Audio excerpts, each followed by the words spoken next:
আজকে রান্না করব শিক পালং শাক। আর এই শিক পালং শাক কিন্তু শীতকালেই খেতে কিন্তু ভালো লাগে।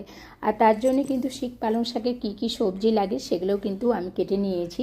আর এদিকে আলু, বেগুন, মূলো, কচু, শিম। আর কচুটা কিন্তু আমি কুকারে সিদ্ধ করতে বসিয়ে দিয়েছি। এইদিকে কড়াইতে আমি দিয়ে দিলাম হচ্ছে সাদা তেল, আর দিয়ে দেবো হচ্ছে 5 ফোড়ন শুকনো লঙ্কা। একদম এক ফোড়নেই আমি কিন্তু এই রান্নাটা করব, আর একদম কম সময়ে। আর দেখুন এবার দিয়ে দিলাম হচ্ছে আলুটা যেহেতু শক্ত, সেই জন্য আলুটা শক্ত ওই জন্য প্রথমে ভেজে নিতে হবে। আলুটা একটু হালকা ভাজা ভাজা হয়ে গেলে এবার দিয়ে দিচ্ছে সিম আর বেগুন। সিম বেগুনটা হালকা করে একটু ভেজে নিচ্ছি। এবার হচ্ছে কচু আর মূলোটা কিন্তু দিয়ে দিচ্ছি। এবার হচ্ছে দিয়ে দেবো হচ্ছে স্বাদ মতন হচ্ছে নুন, আর হচ্ছে হলুদটা দিয়ে দিলাম। দিয়ে কিন্তু আমি একটু হালকা করে একটু ভেজে ভেজে নিচ্ছি। এটা ভাজা হয়ে গেলে এবার দিয়ে দেবো হচ্ছে পালং শাকটা দিয়ে এটা কিন্তু ঢাকা দিয়ে রেখে দেবো। এবার ঢাকা খুলে দেখছি বেশ খুব সুন্দরভাবে পালং শাকটা বেশ সিদ্ধ হয়ে গেছে।